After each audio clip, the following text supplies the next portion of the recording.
realized how happy you've made me, oh Mandy. You came and you gave without taking. If anyone's heard that horrendous song, it's been going around recently about the new owners up the road. But anyway, welcome everybody tonight to Fans React Friday. We're back again and with a few familiar faces and also one new face as well. Join us as a guest, a little bit like me from Essex. We have a Sunderland fan, John Guy. John, how you doing? Fine, thank you. Yeah, lovely to join you all. Superb. Brilliant, fantastic. How long have you been? Tell us a little bit about yourself, John. How long have you been a Sunderland fan? Been a Sunderland fan for about 50 years. That's 50. So yeah, I mean, I've seen it all. We've been the highs of 73 to the lows of McMenemy and obviously the trials and tribulations of Mr. Donald.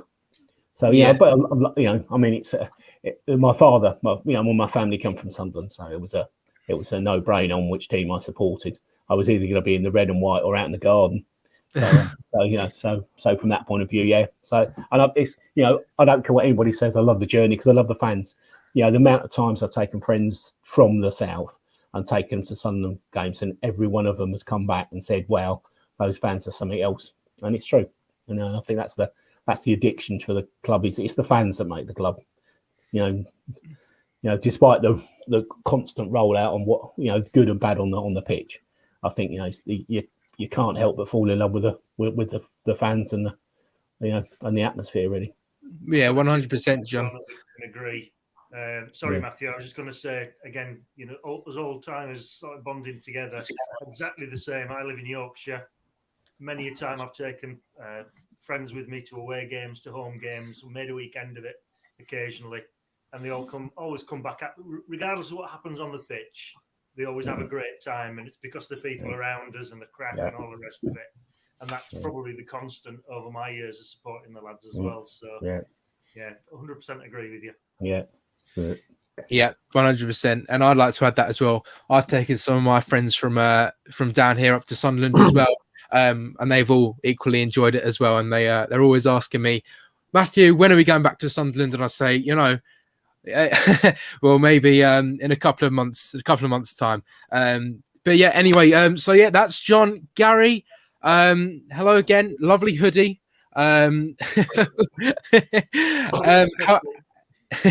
How are you? Have you had a good day? Yeah, not bad. Been working from home, so I've been sat in front of a computer all day, and I get to do the same with you guys. But a bit more pleasurable talking about Sunderland than it is talking about work. So yeah, we're all good. Yeah. Definitely good to hear. And also Dan Humphrey as well. How are you, Danny? Yeah, have you had a good day? Yeah, it's been all right. I passed my theory test this morning. Oh, well done. Well done, mate. Yeah, well done. Round of applause for Dan. Well done. Yeah. It's been a while, but yeah, I'm back and ready for tomorrow's game. Good. Of course, as well, we are live. So any questions anyone has, just put them in the live chat and we'll try and answer them for you. Already in there as well, we've got Ethan Dixon. Evening all. We've got Key 521 who says, "Hey, George Dobson." Guess he's talking you there, Dan.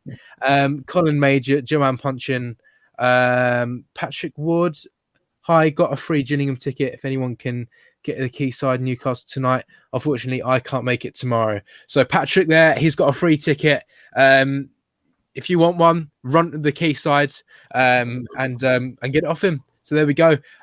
Jimmy Paddy, Aaron James. Also, Aaron has written a quiz as well tonight, which we were going to be doing about 7:40 as well. So and also as well, Lauren Kenny is in there. Okay, then. So tomorrow, Gillingham, the Priestfield Stadium. Last time, what a place. And also as well, this isn't the weather forecast, but I will tell you there will be no rain tomorrow, just clouds. So not quite as bad as Portsmouth getting absolutely soaked through. So it won't be too bad tomorrow. So last time we played there, it was a 2-0 win. Chris Maguire and Linda Gooch scoring the goals. I've got Gary first. Gary, do you see a similar result tomorrow? And are you confident for tomorrow?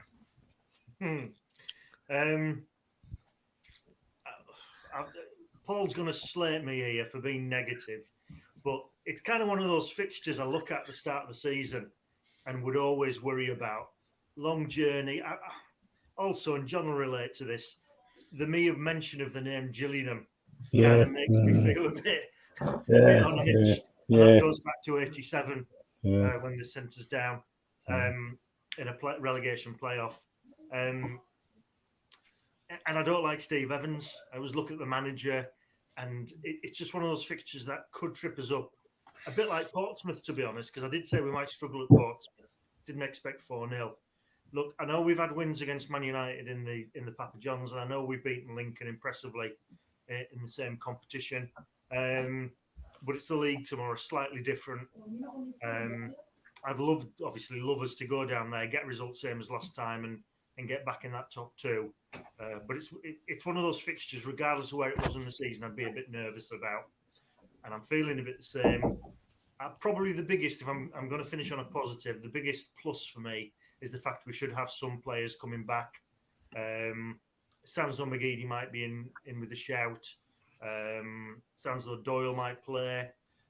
One or two others. It's looking more like the first 11 that gave us that good run of results. So hopefully that will be the case, and we'll get back on track tomorrow. I've got to see these international breaks are doing me head in because they keep stopping. We've either lost a game or we've won a game, but either way they're stopping us sort of like continuing with the good work. So fingers crossed for tomorrow. Yep, 100%. Dan, you're going to the game tomorrow. Are you looking forward to it? Do you see us putting in a good result and winning the game? You never know what to expect really of Gillingham. It's not one of the away days you look forward to, unfortunately, even though it isn't too far away. But Steve Evans, obviously, you know what football you're going to expect with him. You're going to have play 4-4-2 probably, or they have two big lads up top. They try and win balls, waste time, and the way they play is horrid. It's a horrible sort of style, but it does work for them. And I think they are. I'm surprised how they are as low as they are. To be fair, I think in the last few seasons they've been more sort of top half rather than the lower bottom half. Obviously, they've definitely got players that are dangerously could be dangerous to us, but I do think it will be a big test. It's obviously the first league game since Portsmouth, and that was an absolutely disgraceful day out, really. So it can't really be getting much worse than that. But I feel like it could be a big turning point tomorrow. It could either be a very good win, or if we don't get a result, I think a few fans could be getting on the back of the manager, and obviously not wanting him out or anything like that. But two losses in a row, and it's obviously the away form as well. We need to pick that up. Home form's been, as I said, like 100% really. Well, it has been 100%. Won every game, so we need to just sort of start, I guess, matching the teams. We know what we're going to come up against away from home. They're going to be up for it. The crowd will be up for it. We've sort of got to adjust our style. I think it's not going to be a free-flowing game with loads of sort of. It's not going to be end-to-end with loads of chances. I think you've got to take. We'll get chances, but you've got to take them when we do get them. But yeah, I'll be down there in the temporary stand, loving life. Brilliant. Good to hear. And John as well. Gillingham tomorrow. As Gary said, and Dan said as well, Gillingham's not a particularly, doesn't really get you excited, Gillingham, to be honest, if you're going to play there. But are you confident tomorrow that we can get a good result? Yeah, quietly, I think. I think so. I think he's I've really enjoyed watching them this year. They've been playing some decent football. The youngsters have injected a hell of a lot of.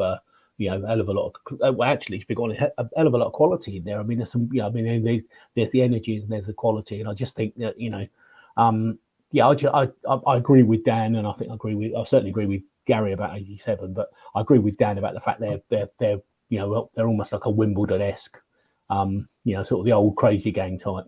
And I think we'll get it on, and I think, let's be fair in it, the Loch Ness Drug was going to be back, and he'll, we've got our own big man, and he's got a touch of class with him, so I think we should be all right. But when you say, Dan, about that temporary stand, that thing has been like that for donkey's years. I remember going there when we under Mick McCarthy, when we had Stuart Downing on loan, a young Stuart Downing on loan, and it was still the same old stand, wasn't it? It's the same old rubbishy stand. I don't think we called it temporary. It's been the most permanent temporary stand I think I've ever seen. Yeah, it really has. last time I went to Gillingham, my dad had a joke with the steward on the way in, and he said, so he had obviously a few concerns about what it looked like and stuff, and he was asking the stewards, are they going to be able to take all of us today? And he said, yeah, as long as you boys don't score. And then my dad was like, oh, we'll be all right then. Yeah, sure enough, we lose. Obviously, we got that offside goal from White, but sure enough, we did lose 1-0 and we didn't score anyway. Yeah. So it was, I think the big plus for tomorrow is Geeds coming back. I think Geeds being back is a big plus, because I think he does make it. I appreciate he's the wrong side of 30, but he does make a difference. He's just got that. He can unpick. He can unpick defenses. And I mean, but having said that, can't knock all the the lads who've stepped in there. But I do think it's just quite nice, because he will inject just that touch of class now and again. And I'm sure the old right back's having a very sleepless night tonight, thinking about what's going to happen to him tomorrow. So the Gillian right back. So I think we should be all right. Yeah, 100%. That's a good point as well, McGeady coming back. I'll touch on that a little bit later. But yeah, I think with that temporary stand, it's very strange that, because it's like at the end of a road, isn't it? Like you just walk along the road and then all of a sudden there's a stand. It's quite strange, and I can't see Gillingham ever getting a proper stand. But you know what? It'll do the job. It'll hold plenty of us. I think that was our fault, wasn't it, Dan, for sitting together? That's why we didn't win, wasn't it? I just remember the boys in front of us on that day. Yeah. Yeah, completely out of it. Didn't have a clue what was going on. Yeah, the Gillingham stewards as well there. We'll warn everyone as well. If they have the same stewards, don't swear, because a team of them will come up and they'll drag you out the stadium if you dare say anything. So don't. That's a little warning. But anyway, sorry, back to the football. So as John touched on with the McGeady coming back, so the team news pretty much in terms of the injuries, Corey Evans, Lyndon Gooch, Nathan Broadhead will all be absent. And also as well, Niall Huggins is going to be out for 3 months, which is really, really, really bad. But anyway, McGeady and Leon Dayaku coming back. Gary, would you, obviously this is a pretty difficult one with a lot of people have been deciding between, who do you play on the wing? Is, you got Pritchard and you got Dayaku and you're maybe Embleton as well. But with Dayaku maybe coming back from injury as well, would you want to see him get on the pitch? I've not seen enough of him to say yes with any confidence. And I do think it might not be his type of game. He's clearly keen, but maybe he's just a bit impetuous. Maybe he needs to learn a bit more about the English game. Given our limitations because of injuries, I think we'll end up with Embleton and Pritchard, possibly Pritchard, playing in sort of like that three behind Stewart alongside McGeady. If he does do that, I just want to make sure Embleton takes the number 10 position, because I think that is definitely his natural position. Well, I said natural position, his most effective position. The lad's just been given a new contract. I think he started the season well. Kind of got pushed out a little bit in the last couple of matches, but I'd love to see him prove a point, and I think it's going to be a great foil for Stewart. The more we play Embleton, the more we'll build his confidence, and I'd love to see him do well. And there's just a question of who goes in the opposite wing from McGeady. And I'm not sure who else there could be. The strange thing is albeit he's had a difficult start to the season, I think we're missing Gooch a little bit. Yeah, definitely. Go on, John, same question to you. Obviously, McGeady and Dayaku coming back. You want to start McGeady, but what other wingers, what winger would you start as well? Well, I mean, is Dayaku coming back? Because the story I heard was he's still on the injured list and he might be a bit doubtful for today. He's the one. Yeah. He's the one that's come back from international. The one from the international's injured. I agree with Gary around the fact that I suppose either way they may well play Pritchard on the right hand side of that sort of three behind him, and I hope that's the case, because I tell you what I love about Embleton is he's a little bit more. He's a bit more nippy. He buzz. I love the way in which he's always. He's very sharp. I think when he plays, his movement's so good, and he's a little bit quicker. He's a little bit sharper around sort of picking up on the knockdowns and the layoffs from Stewart. It may well be. You never know. He may want to play it where they actually sit there and think, well, do you know something? We have got a bit of a problem, and he might get the fullbacks bombing on a bit more, and Pritchard will be there, but actually won't be looked as a pure wide man. He'll actually just play slightly wide on that right hand side, but encouraging the fullback to bomb on. Yeah. Because we've got 2 weeks. I mean, that's the good thing about it. Our fullbacks are quite. I mean, in a way, I suppose they're typical modern fullbacks these days. They do love getting forward, and and it's well. I mean, again, if you look at it, I mean, look at the way in which Winnie Esther's been playing. I mean, you could see that. You could see him turn around and saying, do you know something? Let him have a bit of a reign if we can. The big problem, as you quite rightly said, it comes back to what Dan says. If suddenly they start playing, if it's suddenly from their point of view, it's going to be just forget the midfield and Gillingham are just going to go route one. That might be an issue because obviously if we do lose it quick and then suddenly they have got 2 or 3 big guys up there and we're leaving. However good Flanagan and Doyle have been this season, they have been.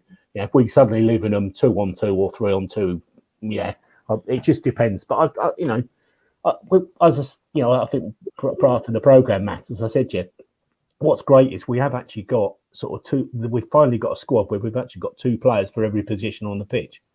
And it's a lot more comforting rather than. I mean, when you think last year where we were playing sort of Luke at centre half for long periods of there. I mean, that was a bit more of a shock than. I mean, I think as I said, I think Winchester is slotted into that right back really well. But then again, you never know. Will they do that? Will he just throw a straight one in there and say, do you know something? I'll put Winchester up there and bring in Sirkin at the back.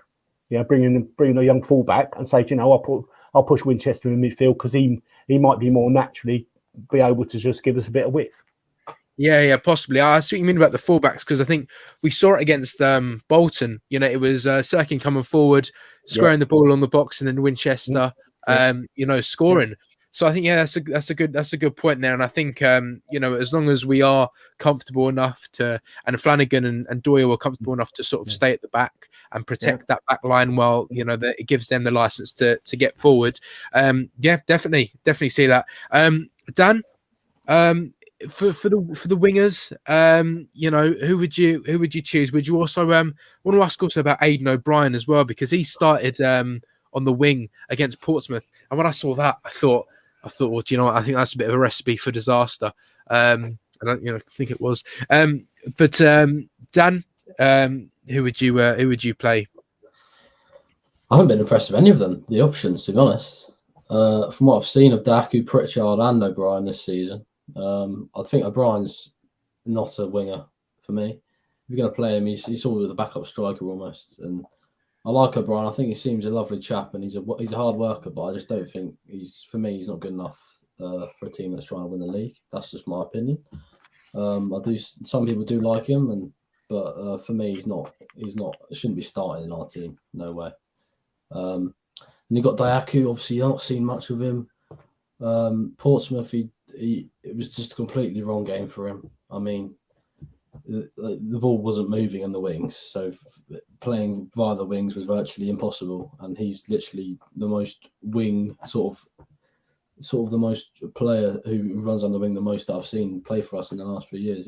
He loves running past players. He's got that pace to get past the fullback.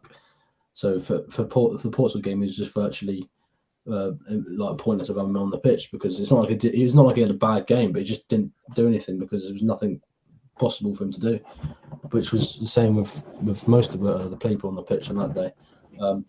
But I think it probably will be Pritchard. I think I'd go for Pritchard over Dayaku. I agree with Gary. Embleton has to play in the 10 in the Bolton game when Pritchard played in the 10 and Embleton played in I think it was the left. or he played on one of the wings. It wasn't the same, and I think we got away with it in that game. I don't think in the Bolton game we actually played brilliantly. We got that goal in the first half, and then we sort of saw it out. But Bolton could have easily scored a couple more, 1 or 2 in that game.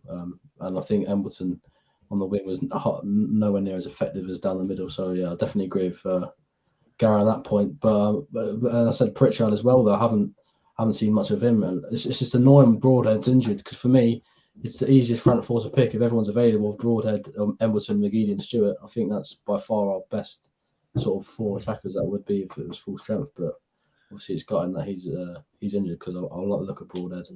But yeah, I'd probably go Pritchard over Daku, because O'Brien for me is not in the equation for me as a starter. I think O'Brien's someone you bring on if you need someone to chase the ball down in the sort of the last 20 and put some pressure on.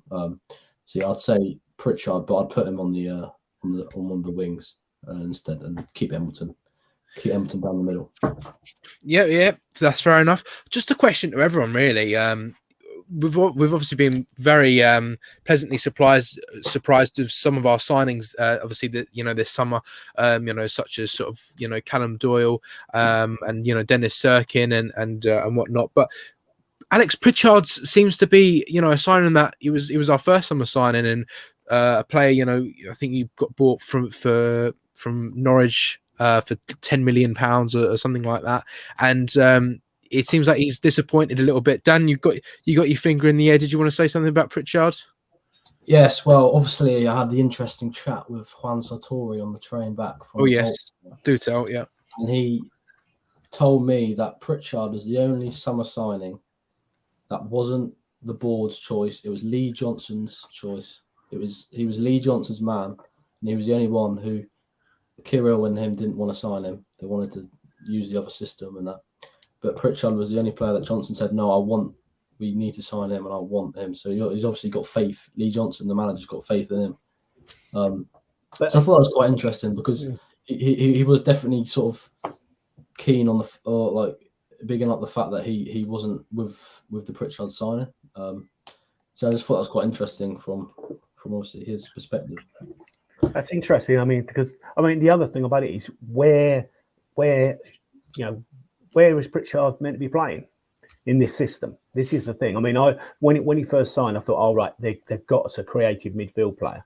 He's going to sit in the midfield with maybe Luke. Anine's going to play a little bit deeper. He's going to play the sort of defence. He's going to be the older sort of piano mover, the old piano carrier. And he's going to give the ball to Pritchard, and Pritchard's going to be the one that's going to be slotting it down the channels. He's going to be playing those sort of killer passes. And this is the thing. We don't again. I know he's come off quite a bad. He had quite a bad injury some time ago, which I think limited him. Yeah. But chances are again. He's. I think he's shown in flashes what he can do. But it's like everything else. So the biggest problem we're going to have is you do need, and all these players say, you need a run in the team. You can't just keep you can't just sort of play 1 week and then be out for 3 and then come back and expect you're going to be up to speed. So his problem's going to be how he gives them how he does get them sort of, how he gets some of these players a decent run in the team, so they can feel they're settled with where those around them. So they're great problems to have. It's not like we're sitting there saying, if one of them goes, we've got no one to come in. But I think it is a problem for them, which is why I think we've seen them rotate. We've rotated so significantly in some of the cup games, and in the Carabao Cup.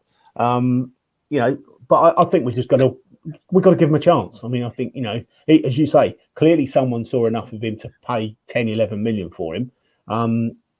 Johnson obviously, as Dan says, rates him. So I suppose we're just, I think I'd like to see him have, 4 or 5 games and then just have a look at him and say, right, you can't say you're not settled. Let's see what you should be delivering the goods there.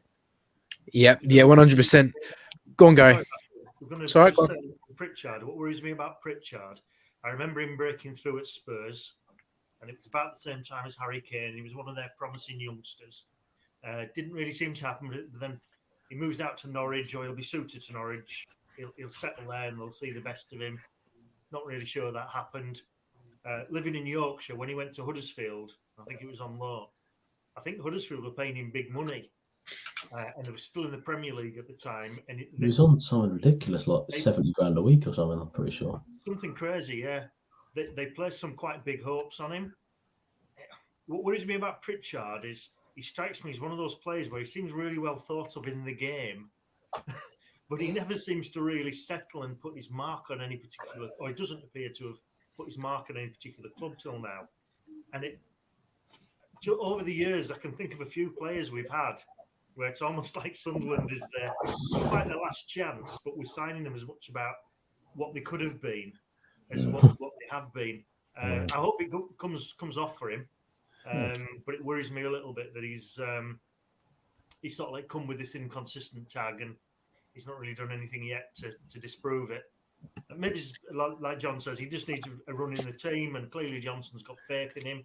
That should tell him something, and maybe this is his chance to impress while a couple of the players are out. But yeah, from what I've seen, I'm just not sure of his attributes yet, really. Do you not think that obviously when you sign a player like Alex Pritchard, and the kind of price tag that he had going to Huddersfield, do you think when he came in, a lot of fans had a lot of expectations that he was going to get the ball and create all of these opportunities, and he's going to create all of these goals and score these goals? But in actual fact, it's not like he's come on, played the games and played terrible, gave the ball away every time he got it. It's not like he just hasn't quite like done what you expected him to do. So you kind of sitting there like, he's not doing anything wrong, but he's not quite, meeting everyone's sort of expectations that they initially had when he came in. Yeah. Do you agree with that, John? Yeah, well, I think you've hit the nail on the head, really. I suppose coming with, I mean, that former price tag's a bit of a sort of yoke around his neck, really, because everyone thought, oh, well, he's got to be, they paid that sort of money for him. So we are expecting, and when we're expecting, it's almost like we're expecting sort of a midfield version of Geeds. We want someone who everyone looks at and says, yeah, this boy's got talent. This boy's, he can pick a pass out. As I said beforehand, my personal thought was, right, we've got that creative midfield player we've always wanted, the guy that can play those sort of killer passes. And that's what I thought we were most probably going to get. Is he was going to be he was going to pull the strings in there. He'd be playing those lovely little passes. And in a way, his sort of football brain would be that quick that it just, basically the ball would be, it'd have the ball and it'll be gone somewhere positive, somewhere, not with the greatest respect to the beloved Cats. We're not playing back passes, we're not playing side passes. He was going to be the guy that was in. The ball was going to get there. It was going somewhere positive before the midfielder got anywhere near him. That's what I thought we were going to get this, almost like the ringmaster. I thought he was going to be in the middle of the park, bang, bang, bang, feed Geeds, feed Stewart, whoever else was playing with him, bang, bang, bang, and go. And that's not what we've seen so far. But then again, as we say, he may well be finding his feet. And as you say, Matt, he's not disgraced himself. He's not like we can sit there and say, oh, he was absolutely toilet yesterday. He's not had one of those. He's been adequate, but that's not what we thought we were getting. We thought we were getting, because everyone's saying, oh, he's going to be the best midfielder. Having said that, I mean, a couple of seasons ago when Ross came in, and we bought the midfield lad from Hibernian. I remember talking to a Hearts fan who said, this guy's going to run that league. This guy's going to absolutely run that league. And again, there's another one where he came in with big expectations, never got a chance really, and then just went away. Yeah, definitely. Yep, yeah, 100%. So yeah, well, I think we're all in a sort of agreement with that. Will Allen also asked an interesting question on the live chat. He said, "Are we missing Jack Diamond a bit?" Well, we'll go straight to Dan Humphrey with that one. Do you think we're missing Jack Diamond? Next joke, please. Did you see the goal he scored last week? Yeah, I did. Yeah, against bottom of the league, who've barely got any points this season. And he set 2 up. He will never make it. He will never make it. You can only play against who they put in front of you, mate. It's like everything else, isn't it? And I don't know. I mean, it may well be that he's another one where this season might be the making of him. But we'll wait and see. Clearly, though, interestingly, they Johnson was quite happy to keep Embo and Dan Neil there and said, right, we're gonna have him in the first team squad, and he's moved. He's given him another run out at Harrogate, isn't he? So, yeah, that's fair enough. Gary, do you think we're missing Jack Diamond at all? Yeah, I do actually.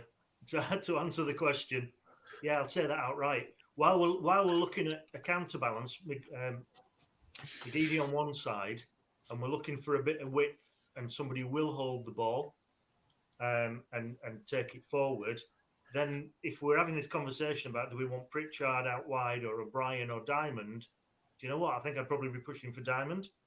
Yeah. Don't get me wrong. People say he's a young player. He's actually not that young. I think he's about 22 now. But he's young in terms of league football. Still got a lot to learn. He infuriated me at times last season, making bad choices, bad decisions. But that comes from supposed to come from experience. He's a capable footballer, and he can be quite inspired with his touches sometimes.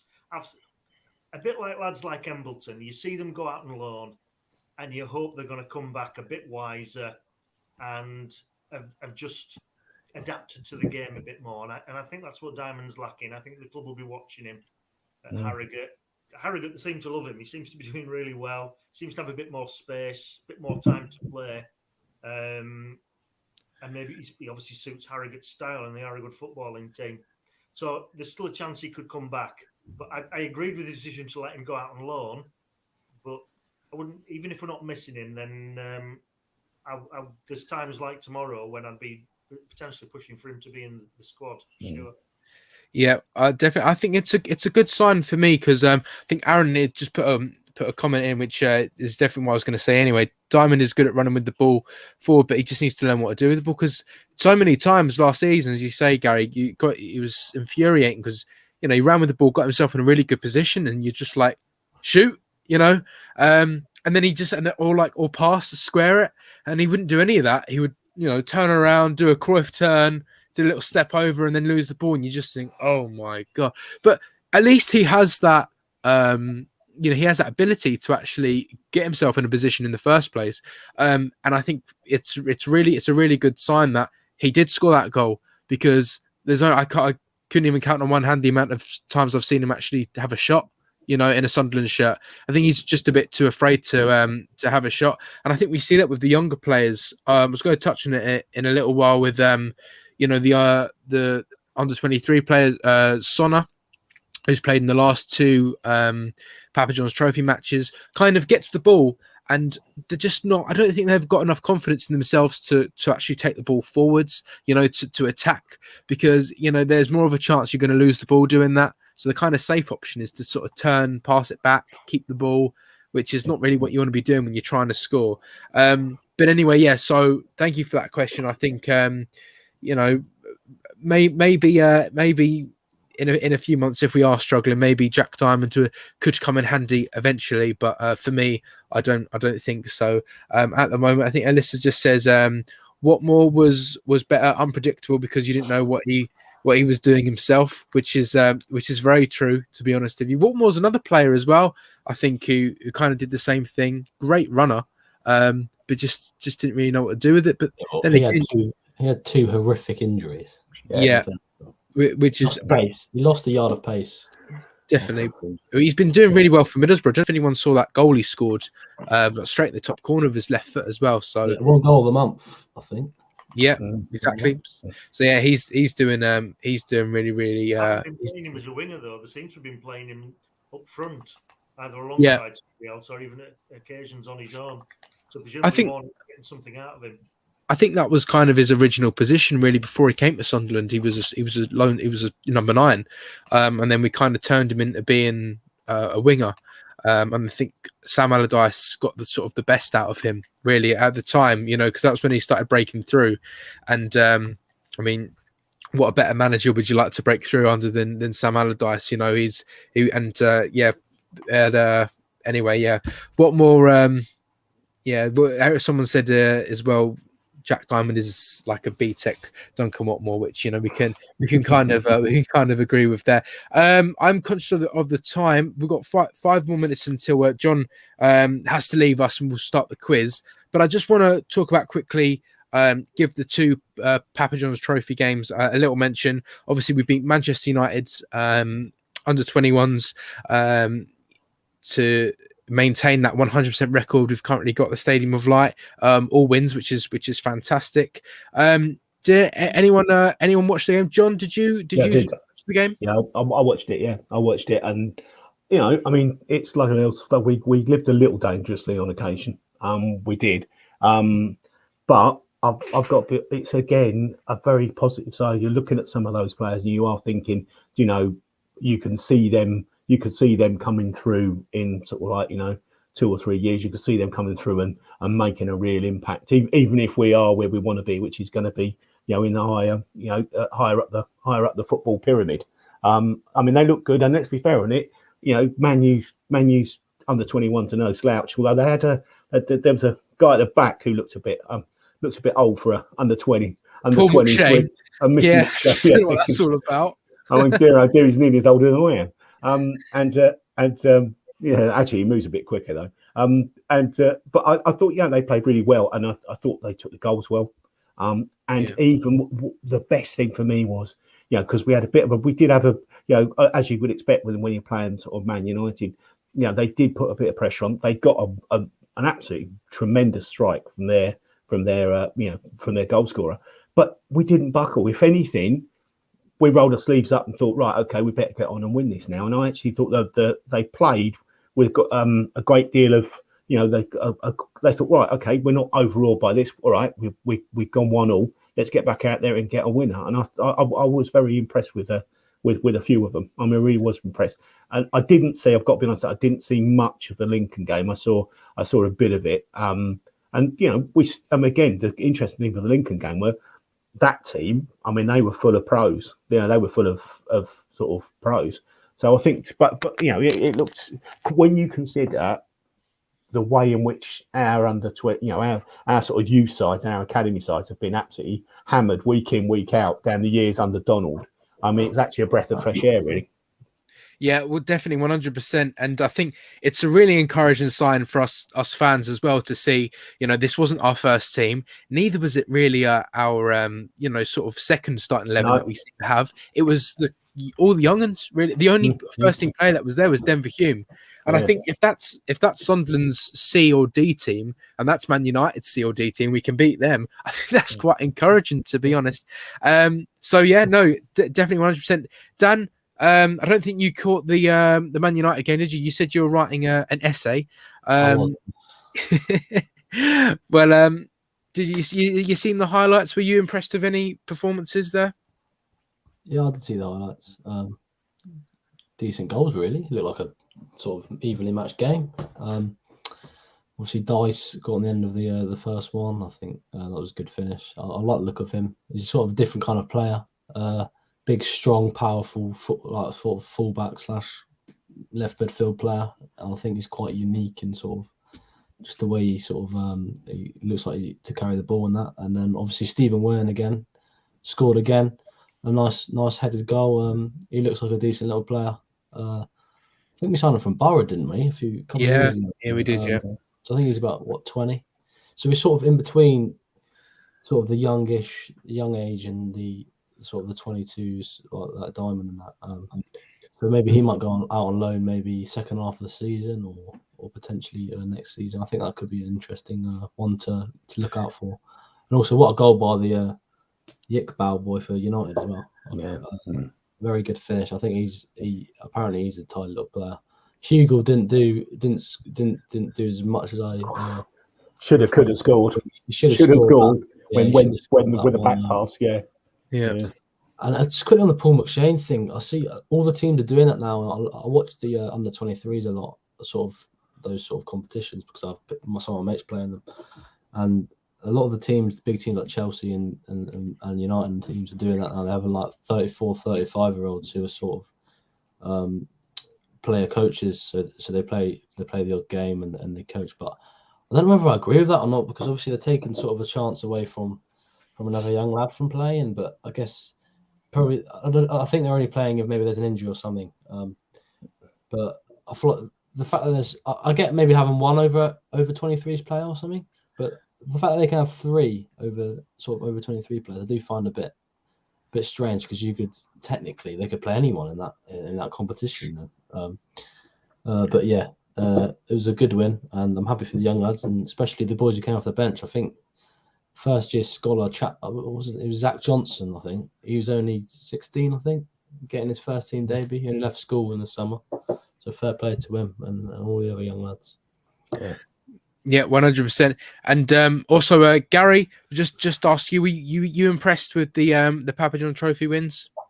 Yeah, very much so. I've only seen the highlights. I was listening to the Lincoln game on TalkSport 2, and obviously a national station, and the way they were talking up Dan Neil. He was unbelievable. I was there. I was at the game, and he honestly bossed the whole game. He was incredible. That's incredible. How it came across. Yeah. Yeah. Everything they said, it was like, well, it's either Dan Neil's intercepted or Dan Neil's, made a pass or switched the ball. I mean, that's great to hear. One of the really good things about the last couple of weeks, having been starved of, first team football, is to hear so many names getting bandied around in terms of the young lads. So we're talking about Stephen Wern, we're talking about Dice coming through. Younger apparently has played really well in these couple of games. Yes, of course, mentioned that. Yeah. He might be on the bench tomorrow. And all of a sudden, these players are being talked about as being highly promising. Somebody mentioned earlier about the under 23s and under 18s getting walloped a lot of the time. Well, maybe they've benefited from that experience. Maybe they've grown through it. But it also feels like there's a bit of a buzz around the club generally in terms of what we're doing, the way we're playing. Everybody knows their position, what's required, how we play football at Sunderland. And I like that. I like that feeling that there's something happening. Yeah. So it augurs well for that. I've got to say, to beat Lincoln's first team, or best part of their first team, and Man United's under 21s, it's got to be good, hasn't it? It has. 100%. Yeah. So yeah, that's all really good to hear. Is that time now where we will get onto the quiz? I think John says he's I've got to go, chaps. I'm sorry.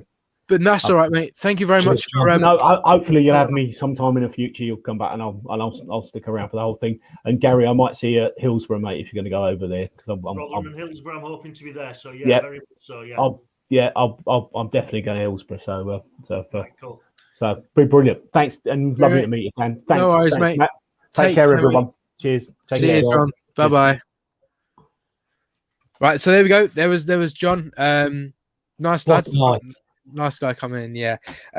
So I felt like I wasn't on my own tonight. Not the only person from Essex on the show. The little Essex supporters group going there, haven't you? I know. Yeah, I know. Well, Fans React, also known as the Essex supporters branch. Essex Reacts. Yeah, all of our fake towns and everything. Anyway, right. Okay, so we'll get on to the quiz. I'll just get that ready for everyone. I'll just try and put it on, see if I can put it on screen here. Is it going to work? Oh God, there we go. Well, you get to see two of us. Yeah. There we go. So there is the game pin. 13912. This is a quiz made by one of our members, Aaron. So thank you very much to Aaron for this. I have already looked through this quiz, so I'm not going to be taking part due to recently a few questions have been sort of misselected and fact checked and whatnot. So this quiz is actually very, very good. If you're not sure how to get on, all you have to do is go onto Google and just search in Kahoot.it, then just click that search result, put in that game pin, put in your nickname, and just press enter. So yeah, think of some nice creative names. Usually, Dan is a winner of this quiz, aren't you, Dan? Pretty much every week. I'll just try my best. That's all I can do. Yeah, you just try your best, exactly. So already, oh, there we go. There's your brother, Dan Isaac Humphreys in there. We've got Bradders Young. Guessing that's Bradley Young, who does fantastic interviews over at SAFC Fan TV after the game. So thank you very much for joining us, Bradley. IP Freely is also on as well. Great name. Collie Wobbles, Piano Carrier. Laugh My Tits Off. Ian's Son SAFC, Real Jim Shady, Death Tube. Ooh, Ian's Son SAFC's in. He's normally up. Yeah, he's in. Gary, are you in? I'm not going to join in on Kahoot. I'll just do it quietly, and then I can deny all knowledge if I struggle. Okay, no worries. I like roll the dice as well. I don't like going up against Dan.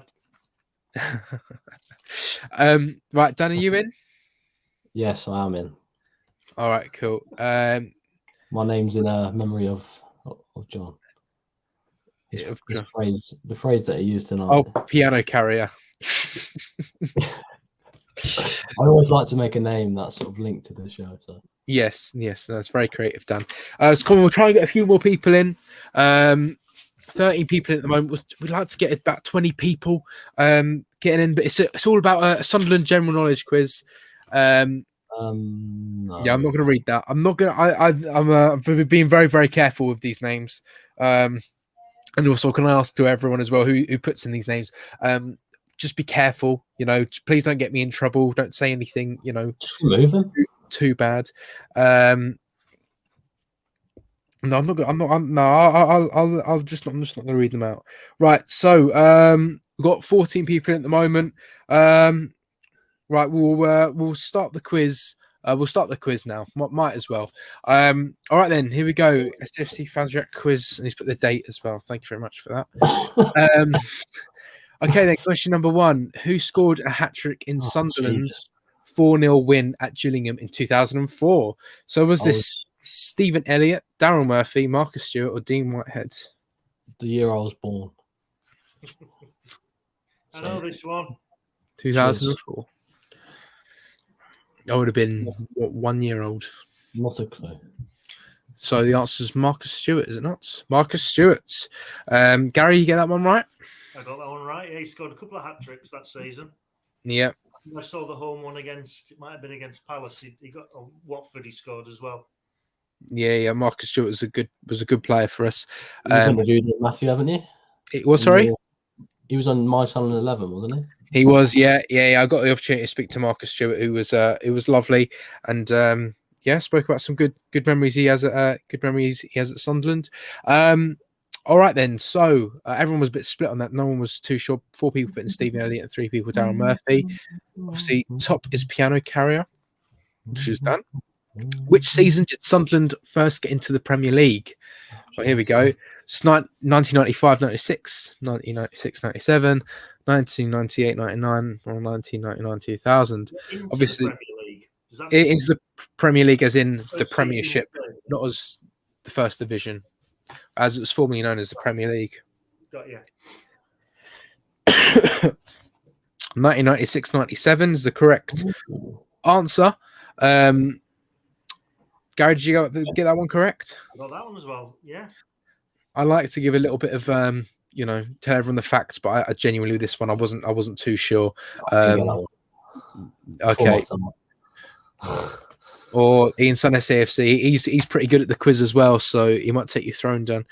Where did Sunderland first call home? Was this Groves Field, Blue House Field, Newcastle Road, or Roker Avenue? Liking the old questions today, isn't he? Jeez. Yeah. Yeah, I should have done this because this is more my. I was going to say, Yes. Gary, this is your quiz, Gary. I was there in 1879. Not quite. It was Blue House Field. I believe Blue House Field was in Hendon. If I'm right, yeah. It was in Hendon. Sunderland had a few homes, but that was the first one. Yeah, the good old days. The mural is if you ever get a chance to go over there next to the Blue Light Pub. Yes, it is. And they've got obviously the Race Carter Sports Centre as well in Hendon. Hendon, beautiful place in Sunderland. That is beautiful place.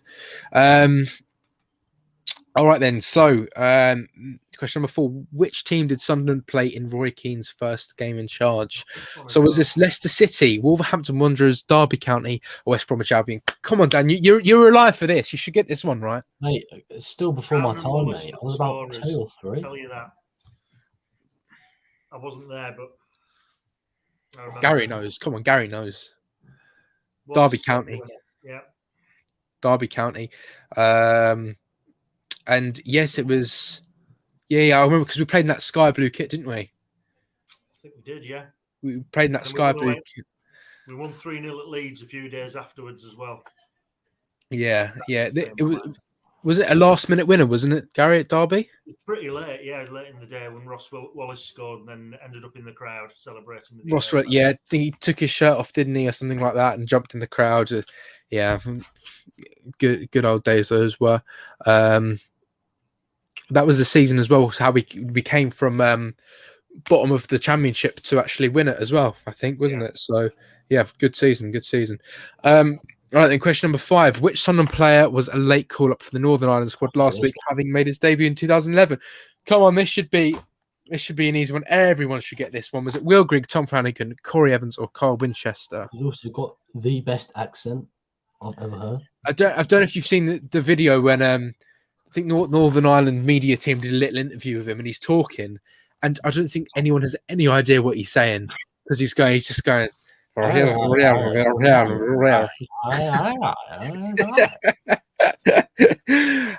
Yes, of course, it was Winnie Esther, Carl Winchester. I was tempted to go for Will Grigg.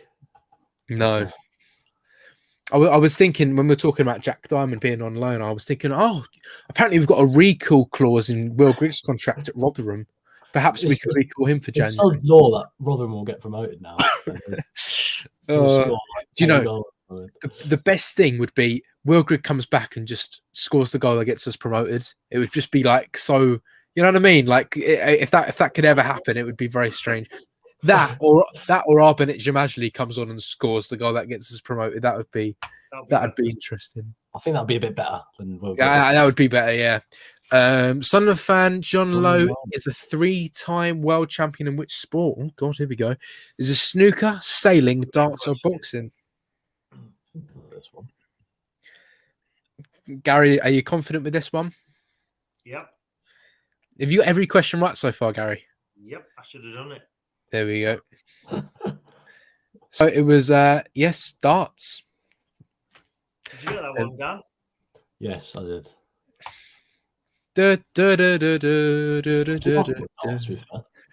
Sorry? I like a bit of darts. Yes, I've got a dartboard just over there. So practice daily. So well. Well, there we go. Great name. Sunderland won the FA Cup in 1973, but which position did they finish in the second division that season? Was it 4th, 5th, 6th, or 7th? To be honest with you, I should have just taken part in this quiz because I can't remember a single question now. It's a hard quiz, to be fair. I read it yesterday. I was thinking that's a really good question. That's a really good question. Well, I've just completely forgotten now. 6th. Okay. There we go. 6th. Didn't get that one. No, that was kind of a guess, really. Gary, are you still maintaining a 100% record? No, I would have gone 7th for that one. I actually thought it was lower. Yeah, I've put 7th as well. Okay, fair enough. Same old growler. Top. Question number 8. Who was Liverpool's manager when they signed Jordan Henderson? So was it Rafa Benitez, Kenny Dalglish, Jurgen Klopp, or Brendan Rodgers? Yes, I know this one. The standard charted kit. I'm not confident on this one. No, I was right. Kenny Dalglish is the correct answer there. So yeah, I think he was the one that bought. He got Henderson into Liverpool. I think Brendan Rodgers took over from Kenny Dalglish, if I'm correct. So yes. Samuel Growler is still top. Okay, question number 9. Who were the first team to face Sunderland at the Stadium of Light? This one's easy. This is basic Sunderland general knowledge here. Is it Benfica, Ajax, Celtic, or Juventus? I'm pretty sure I know this one. Gary, did you attend this match? I did. Yeah, I was there. Yeah. I was there to see status quo. So, yeah, arrived in the helicopter, wasn't it, or something like that? Yeah. Pretty good. Yep, Ajax is the correct answer. I think it was a 3-0 win that day, wasn't it, for Sunderland? You seen anyone going to watch Ed Sheeran there? Yes. Sheeran? I'm going, I think. Are you? Yeah. Rather watch status quo. I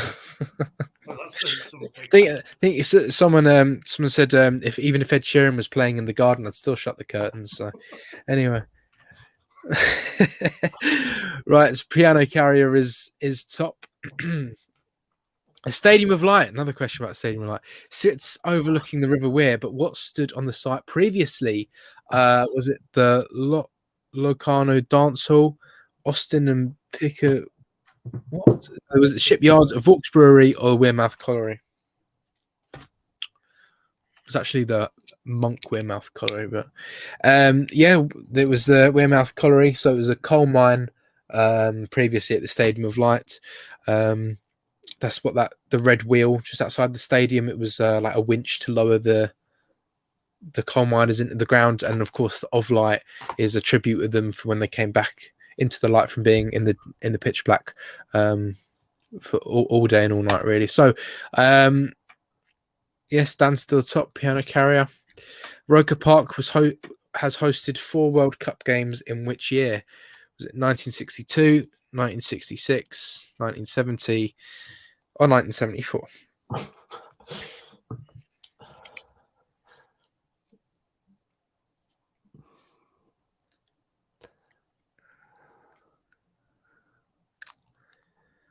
Of course, it was 1966, which is the year. Obviously, England won the World Cup, and it was also hosted in England as well. So, yeah, 1966 the correct answer, and Dan still top of the league.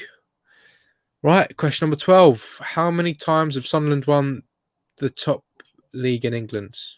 So the top flight. How many top flight titles have we got? Again, this is another basic general knowledge question. All Sunderland fans should know. As many times as Man City and more than the Mags. Yes. And it's only recently Man City have caught up. Yeah. Same as Chelsea as well. Yeah. And West Ham as well, isn't it? No, not West Ham. I think there's only a few above us, isn't there?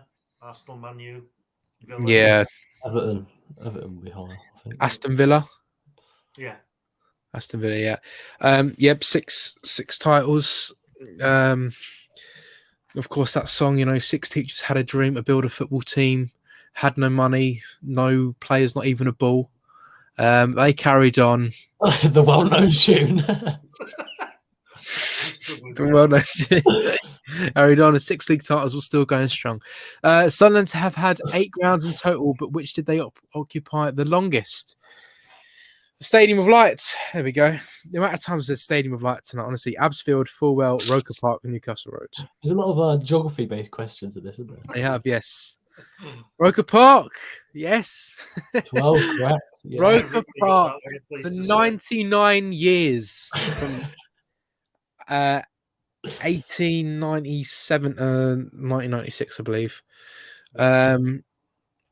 So yes, Dan's still top. What a surprise that is. Question number 14. When did Sunderland AFC come into existence? It's pretty much just history and geography, this quiz, isn't it? Can I just say this one's disputed, actually? I know what it says. I know what it's supposed to be, but apparently some people are saying the earliest actual evidence of the club is a year later. Right. Okay, well, it's the correct answer, 1879. Yes, but I think 1879 was the year the teachers had a dream, but maybe they actually built the football team a year later. But, yeah. The famous tune, the very well known tune. Right, okay, Piano Carrier still top. Well, hey, who scored Sunderland's opening goal this season? Was it Ross Stewart, Aidan McGeady, Lyndon Gooch, or Elliot Embleton? See, these are the questions I have a problem with.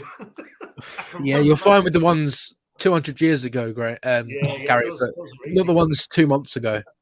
Yeah, that's where I struggle. Short-term memory loss. Yeah.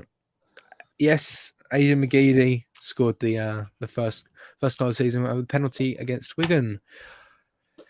Piano Carrier still top. Hey. Sunderland have never won an EFL playoff final. Is that true or false? So that's a statement. Sunderland have never won an EFL playoff final. Is that true or is that false?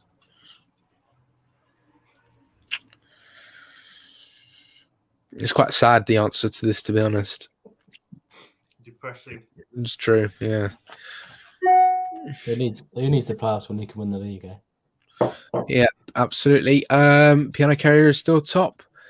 Right, Sunderland won the Premier League Asia Trophy in 2013. Is that true or false? The big one. Yes, the massive trophy. Remember the actual final of this game, that it was like they were playing on like a farmer's field, wasn't it? It was just like muddy. There was like no grass left. The answer is false. Yes, we didn't win. We played. It was Sunderland, Tottenham, Man City, and some other Asian team in the competition. Four of us. We beat Tottenham 3-1 in the semi-final. Remember, it was Klaassen, whatever his name was, Mobo Klaassen, Cabral, I think, and O'Shea who scored, and then we lost 1-0 in the final to 1-0 against Man City, and then also in that same season we lost again in another final in the League Cup final to them as well. But yeah, we're just not very good at finals, really, are we? Anyway, close game as well, 1-0. Number 18, Sunderland have taken part in 6 FA Cup finals. Is this true or false? Have we taken part in 6 FA Cup finals? I believe it's false. It is false.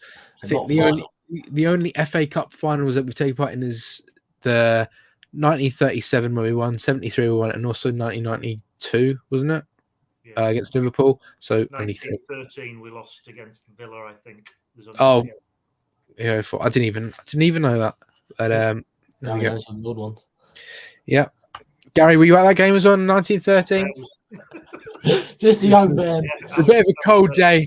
Just left school.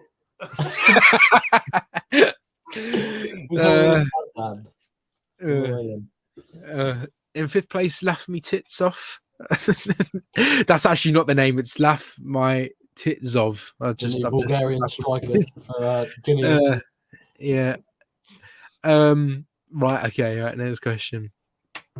Question number 19. Sunderland signed Nyron Nusworthy from Gillingham. Is that true or false? And try to get the ball past Nyron, but he said no. Remember his house on the? Does he still? No, surely he doesn't still live there. No. True. Yeah, we did sign him from there. We did sign him. All right. It looks like Dan's going to win this one. What a surprise! Double points. The last one. Here we go. Oh, you never know. What was Sunderland's biggest attendance at Roker Park? Another history one. 41,824, 47,454, 56,917, or 75,118. Oh, I wonder which one this could be. 75,000. Yeah. So yeah, there we go. I think that was the last question of the quiz. Gary, how many did you get correct? I got 2 wrong, so that would have. I got 18 correct. 18. That's very respectable. That is 18. So 3rd place, 15 out of 20. 17 or something. Real Jim Shady, 17 out of 20. Same old Growler, and 17 out of 20. 1st place should be Piano Carrier, but I think the true 1st place will be Gary with 18 out of 20, which is very, very impressive.